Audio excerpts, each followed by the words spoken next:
Welcome back. ದಲಿತ ಕವಿ ಅಂತಾನೆ ಪ್ರಖ್ಯಾತಿ ಪಡೆದಂತ ಡಾಕ್ಟರ್ ಸಿದ್ದಲಿಂಗಯ್ಯ ಅವರು ನಮ್ಮನ್ನೆಲ್ಲ ಅಗಲಿದ್ದಾರೆ.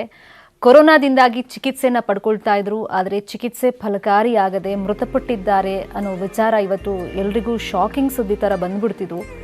ಯಾಕಂದ್ರೆ ಕೇವಲ ಅವರ ಪದ್ಯಗಳನ್ನ ಗಮನಿಸಿದಾಗ ಯಾವ ತರ ಕ್ರಾಂತಿಕಾರಕವಾಗಿತ್ತು, ಅದ್ರ ಜೊತೆಯಲ್ಲಿ ಅವ್ರ ಮಾತುಗಳಿರ್ಬೋದು. ಯಾಕಂದ್ರೆ ಚಿಕ್ಕ ವಯಸ್ಸಿನಲ್ಲೇ ಸಣ್ಣ ವಯಸ್ಸಿನಿಂದಲೇ ಅವರು ಮಾತುಗಾರಿಕೆಯನ್ನ ಕಲ್ತು ಬಿಟ್ಟಿದ್ರು, ಚೆನ್ನಾಗಿ ಭಾಷಣ ಮಾಡ್ತಾ ಇದ್ರು ಅಂತ ಅವ್ರ ಸುತ್ತಮುತ್ತ ಇದ್ದವರಿಗೆ ಅವರಿಗೆ ಹುರಿ ತುಂಬಿಸ್ತಾ ಇದ್ರು.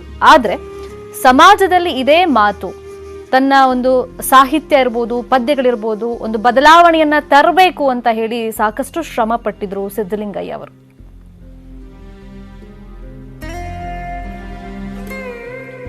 ಸಿದ್ದಲಿಂಗಯ್ಯ ಅವರ ಸಹಪಾಠಿಯಾಗಿರುವಂತ ಭರತಾದ್ರಿ ಅವರು ನಮ್ಮ ಜೊತೆ ಫೋನ್ ಸಂಪರ್ಕದಲ್ಲಿ ಜಾಯಿನ್ ಆಗಿದ್ದಾರೆ. ಭರತಾದ್ರಿ ಅವರೇ, ನಮಗೆ ಶಾಕ್ ಅಂತಂದ್ರೆ ನಿಮಗೆ ಬಹುಶಃ ಈ ದುಃಖವನ್ನ ಭರಿಸುವಂತ ಶಕ್ತಿ, ತಡ್ಕೊಳ್ಳೋ ಶಕ್ತಿ ಆ ದೇವರೇ ಕೊಡಬೇಕು. ಸೊ ಈ ಸಂದರ್ಭದಲ್ಲಿ ಒಡನಾಟವನ್ನ ಯಾವ ತರ ನೆನಪು ಮಾಡ್ಕೊಳ್ತೀರಾ? ನಿಮ್ಮ ನುಡಿ ನಮನ. ಸಿದ್ದಲಿಂಗಯ್ಯ ನನಗಿಂತ 1 ವರ್ಷ ಜೂನಿಯರ್ ಆಗಿದ್ದವರು. ನಾನು MA ಕಲಿತಾ ಇದ್ದಾಗ ಆಗ ಬಹಳ ತುಂಬಾ ಚಟುವಟಿಕೆ ಇದ್ದಂತ ವ್ಯಕ್ತಿ ಮತ್ತು ಒಂದು ರೀತಿಯಲ್ಲಿ ಸಾಹಿತ್ಯ ಲೋಕದಲ್ಲಿ ಒಂದು ಹೊಸ ಅಲೆಗಳನ್ನ ಸೃಷ್ಟಿಸಿದಂತ ಸ್ನೇಹಿತ. ನಾವೆಲ್ಲ ಒಟ್ಟಿಗೆ ಇದ್ವು, ಒಟ್ಟಿಗೆ ಯೋಚಿಸ್ತಾ ಇದ್ವು. ಆದ್ರೆ ಸಿದ್ದಲಿಂಗಯ್ಯನವರಷ್ಟು ನಾನೇನು ದೊಡ್ಡ ಸಾಧನೆ ಮಾಡಕ್ ಹೋಗ್ಲಿಲ್ಲ. ಯಾಕಂದ್ರೆ ಅವ್ರು ತುಂಬಾ ರಿಸ್ಕ್ ತಗೊಂಡು ಲೈಫ್ ನಲ್ಲಿ ಬಹಳ ರಿಸ್ಕ್ ತಗೊಂಡು ಎಷ್ಟೋ ವಿರೋಧಗಳನ್ನು ಲೆಕ್ಕಿಸದೆ ತಮಗನ್ನಿಸಿದಂತ ಸಿದ್ಧಾಂತಗಳನ್ನ ಮಂಡಿಸ್ತಾ ಇದ್ರು. ಹಂಗ್ ನೋಡ್ಕೊಂಡ್ರೆ ನಾವೆಲ್ಲ ಅನೇಕ ಸ್ನೇಹಿತರು ಸೇಮ್ ಗೇಮ್ ಮಾಡ್ತಾ ಇದ್ವಿ ಹೊರತು ಸಿದ್ದಲಿಂಗಯ್ಯನವ್ರ ತರ ಒಂದು ದೊಡ್ಡ ರಿಸ್ಕ್ ನ ತಗೊಂಡು ಒಂದು ಯುದ್ಧ ಭೂಮಿಗೆ ಧುಮುಕ್ತೀನಿ ಅನ್ನೋ ಒಂದು ಧೈರ್ಯ ತೋರಿಸೋ ಶಕ್ತಿ ಅವ್ರಿಗೆ ಮಾತ್ರ ಇತ್ತು, ನಮ್ದು ಯಾರಿಗೂ ಇರಲಿಲ್ಲ. ಭೂಸಾ ಸಾಹಿತ್ಯ ಚಳವಳಿ ಇರ್ಬೋದು, ಅಥವಾ ಬಂಡಾಯ ಸಾಹಿತ್ಯ ಸಂಘಟನೆ ಇರ್ಬೋದು, ಅಥವಾ ದಲಿತ ಚಳುವಳಿ ಇರ್ಬೋದು, ಎಲ್ಲ ಕಡೆ ಸಿದ್ದಲಿಂಗಯ್ಯನವರ ಒಂದು ಇಂಪ್ರೆಷನ್ ಇದ್ದೇ ಇದೆ. ನಮ್ಮ ಕರ್ನಾಟಕದ ಸಾಹಿತ್ಯಿಕ ಇತಿಹಾಸದಲ್ಲಿ ಕರ್ನಾಟಕದ ಡೌಟ್ ಇಲ್ಲ ಸರ್, ಒಂದು ಇಂಪ್ರೆಷನ್ ಅಂತೂ ಕ್ರಿಯೇಟ್ ಮಾಡ್ಬಿಟ್ಟಿದ್ದಾರೆ. ನೀವ್ ಹೇಳ್ದಂಗೆ ಅವರೊಂದು ರಿಸ್ಕ್ ತಗೊಂಡ್ರು, ನಾವೆಲ್ಲ ನೋಡಿದ್ವಿ, ನಾವೆಲ್ಲ ಸ್ವಲ್ಪ ನ್ಯೂಟ್ರಲ್ ಆಗ್ಬಿಟ್ವಿ ಅಂತ. ಬಟ್ ಆ ಸ್ಟೇಟ್ ಆಫ್ ಮೈಂಡ್ ಅಲ್ಲಿ ಯಾವ ತರ ಅವ್ರಿಗೇನಾದ್ರು ಹೇಳ್ಕೊಳ್ತಿದ್ರ, ನನಗೆ ಸಮಸ್ಯೆ ಆಗ್ತಿದೆ ಅಥವಾ ವಿರೋಧ ವ್ಯಕ್ತಪಡಿಸಿದ್ದಾರೆ? ಬಹಳ ಹಾಸ್ಯ ಪ್ರಜ್ಞೆ ಇದ್ದಂತ ವ್ಯಕ್ತಿ. ಅವರಿಗೆ ತೊಂದರೆ ಆದ್ರೂ ಕೂಡ ಅದನ್ನು ಕೂಡ ಒಂದು ಹಾಸ್ಯದ ಪ್ರಸಂಗವನ್ನಾಗಿ ಅದನ್ನ ಪರಿವರ್ತನೆ ಮಾಡಿ ನಮ್ ಜೊತೆ ನಮ್ಮನ್ನು ನಗಿಸ್ತಾ ಇದ್ರು, ಅವರು ನಗಿಸ್ತಾ ಇದ್ರು. ಆ ತರ ಯಾವುದೇ ಕ್ಲಿಷ್ಟ ಸಂದರ್ಭ ಇರ್ಬೋದು, ಅಲ್ಲೂ ಕೂಡ ಒಂದು ಹಾಸ್ಯದ ಚಟಾಕಿಯನ್ನ ಹಾರಿಸಿಬಿಟ್ಟು ಒಂದು ದೊಡ್ಡ ಹಾಸ್ಯ ಪ್ರಜ್ಞೆ ಇದ್ದಂತ ವ್ಯಕ್ತಿ. ನಿಜವಾಗ್ಲೂ ಹೇಳ್ತೀನಿ ಕೇಳಿ, ಅವರಷ್ಟು ನಾವು ಸಿದ್ದಲಿಂಗಯ್ಯನವ್ರ ಜೊತೆ ನಾವು ಮಾತಾಡ್ಬೇಕು ಅಂದ್ರೆ ನಾವೆಲ್ಲ ಖುಷಿ ಪಡ್ತಿದ್ವಿ. ಯಾಕಂದ್ರೆ ಆ ಮಾತಿನಲ್ಲಿ ಆ ತರದ ಪಂಚ್ ಇರ್ತಿತ್ತು. ಎಷ್ಟು ದೊಡ್ಡ ಪಂಚ್ ಅಂದ್ರೆ ಹಾಗೆ ಅಂತಿಂತದಲ್ಲ. ನಾನೀಗ ಮೊನ್ನೆ ಒಂದು 6-7 ತಿಂಗಳ ಕೆಳಗಡೆ ಪ್ರೊಫೆಸರ್ NR ಶೆಟ್ಟಿ ಅವರಿಗೆ ಒಂದು 84ನೇ ವಯಸ್ಸಿನ ಇದರಲ್ಲಿ ಒಂದು ಪುಸ್ತಕವನ್ನು ಬಿಡುಗಡೆ ಮಾಡಿದ್ವು ಅವರ ಸಾಧನೆಗಳನ್ನೆಲ್ಲ. ಆಗ ಸಿದ್ದಲಿಂಗಯ್ಯನವರು ಬಂದಿದ್ರು. ಅವರೊಂದು ಕತೆ ಹೇಳಿದ್ರು ಮೇಡಮ್. ಆ ಕತೆ ಅವರ ವ್ಯಕ್ತಿತ್ವಕ್ಕೆ ಅವ್ರು ಹೇಗೆ ವಸ್ತುಗಳನ್ನ ವಿಶ್ಲೇಷಣೆ ಮಾಡ್ತಾ ಇದ್ರು ಅಂತ. ಅವ್ರು ಹೇಳಿದ್ದು, ಒಂದು ಕುದುರೆ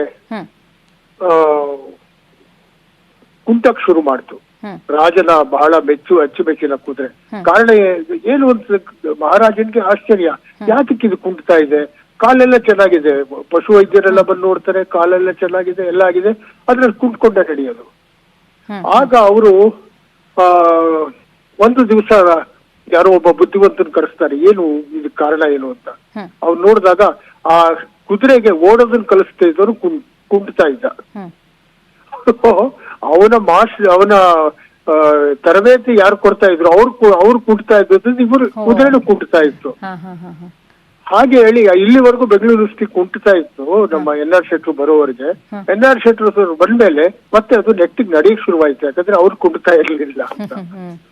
ಅಂದ್ರೆ ಈ ತರದ ಒಂದು ಪಂಚಿಂಗ್ ಡೈಲಾಗ್ಸ್, ಒಂದು ಪ್ರತಿಭೆಗಳು, ರೂಪಕಗಳು, ಉಪಮೆಗಳ ಮೂಲಕ ಒಂದು ವಿಷಯನ ಪ್ರೆಸೆಂಟ್ ಮಾಡೋ ಒಂದು ಶಕ್ತಿ ಅವ್ರಿಗಿತ್ತು.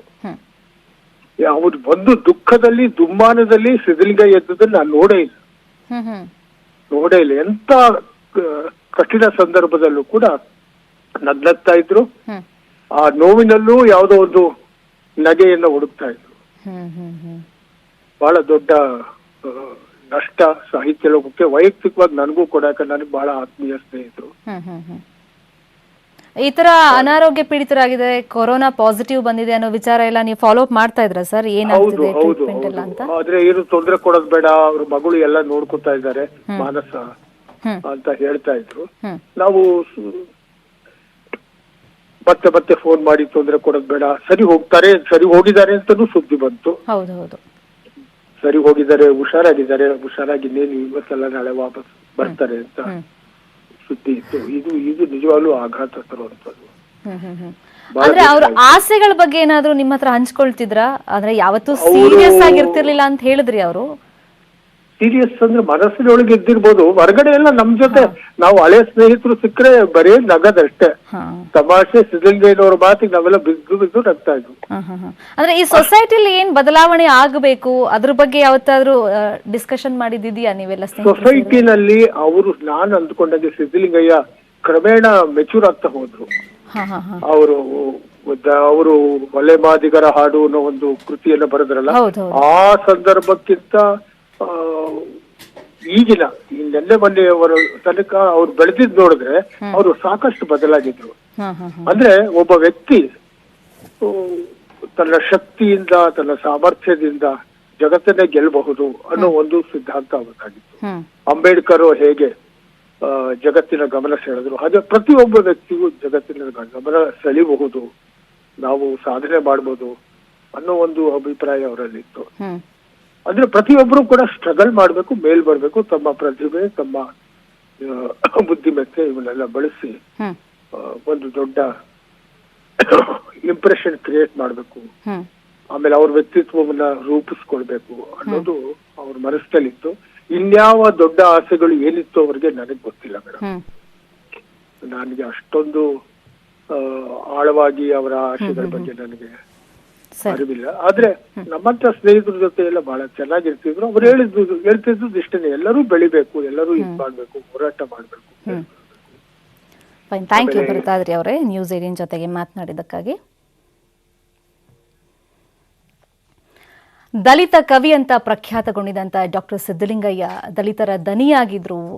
ಕನ್ನಡಕ್ಕೆ ಅಂದ್ರೆ ಯಾವುದೇ ರೀತಿಯ ಅವಮಾನ ಆದ್ರೆ, ಏನಾದರೂ ಚ್ಯುತಿ ಬರ್ತಾ ಇದೆ ಅಂತ ಗೊತ್ತಾದ್ರೆ ಮೊದಲಿಗೆ ನಿಂತು ಆ ಹೋರಾಟದ ಮುಂಚೂಣಿಯಲ್ಲಿ ಇರ್ತಿದ್ರು, ನೇತೃತ್ವವನ್ನು ವಹಿಸಿಕೊಳ್ತಾ ಇದ್ರು ಅಂತ ಕೊಂಡಿಯೊಂದು ಇವತ್ತು ಕೊಳಚಿ ಹೋಗಿದೆ. ನ್ಯೂಸ್ 18 ಕನ್ನಡದ ಪರವಾಗಿ ಅವರಿಗೆ ನಾವು ಶ್ರದ್ಧಾಂಜಲಿಯನ್ನು ಸಲ್ಲಿಸ್ತಾ ಇದ್ದೀವಿ. ನೋಡ್ತಾ ಇರಿ ನ್ಯೂಸ್ 18 ಕನ್ನಡ, ಜಾಲ ನಮ್ಮದು, ಬಲ ನಿಮ್ಮದು.